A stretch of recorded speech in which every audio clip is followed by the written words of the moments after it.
မင်္ဂလာပါရှင်ဒီနေ့ကတော့ International Financial Reporting Standard အရာပေါ့နော် Accounting Concept နဲ့ Principle 10ခုတွေကနေပြီးတော့မှ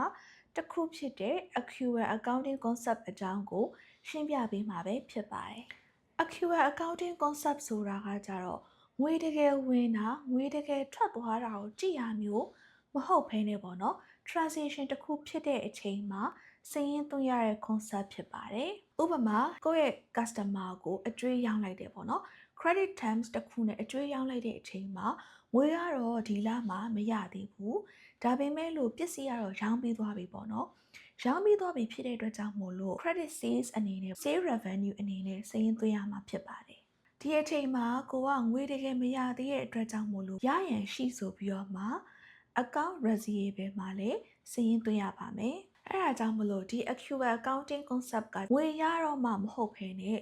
ဒီလိုမျိုး transaction တစ်ခုဖြစ်သွားတယ်ကိုယ့်အနေနဲ့ credit sales နဲ့ရောင်းလိုက်တယ်ဆိုတဲ့အချိန်မျိုးမှာစာရင်းသွင်းရမှာပဲဖြစ်ပါတယ်ဒါကတော့ income အတွက်ပေါ့နော်ဒါဆိုရင်တော့ expense အတွက်ကကြောင့်ဥပမာမီတာကပေါ့နော်မီတာကလိုမျိုးကကြတော့ဒီလအတွက်ကျတဲ့မီတာကကိုနောက်လရဲ့လဆန်းလောက်ကြာတော့မှမီတာဘေးကထွက်တယ်အဲ့တော့မှမီတာကဆောင်ရတယ်ဒါပေမဲ့ဒီမီတာကဒီလနဲ့ပဲသက်ဆိုင်နေဒီလရဲ့ expense ဖြစ်တဲ့အတွက်ကြောင့်မို့လို့ဒီလရဲ့စာရင်းမှာသွင်းရမှာဒါပေမဲ့ဘယ်လောက်ကြာမလဲဆိုတာကမသိဘူးပေါ့နော်အဲ့ခါကျဘယ်လိုမျိုးလုပ်လို့ရလဲဆိုတဲ့အခါမှာလည်းပေါ့ခံမှန်းပြီးတော့မှ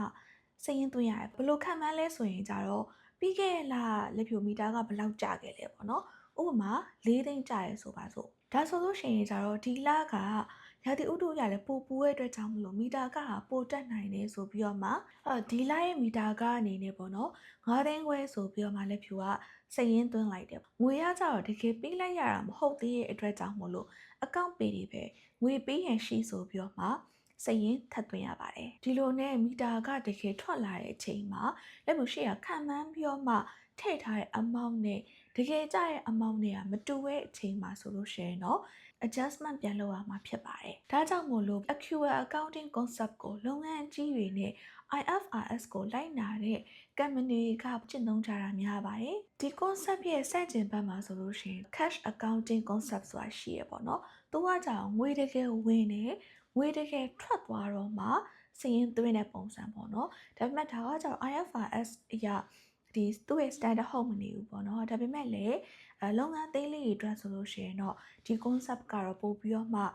လွယ်ကူနိုင်တယ်ပေါ့နော်လုပ်ငန်းရှင်တွေအတွက်ဆိုရင်ကိုယ့်လုပ်ငန်းရဲ့အခြေအနေပေါ့နော်ကိုယ့်ရဲ့စိတ်ရင်းကိုင်ရဲ့ကျွမ်းကျင်မှုပေါ်မှာမူတည်ပြီးတော့မှဒီ accrual accounting concept ကိုလိုက်နာကျင့်သုံးလို့ရပါတယ်ဒီလောက်ဆိုရင်တော့ accrual accounting concept အကြောင်းကိုအနေချင်းလေးရပြီလို့ထင်ပါတယ်နောက်ဗီဒီယိုလေးမှာပြန်ဆောင်ပါမယ်ရှင်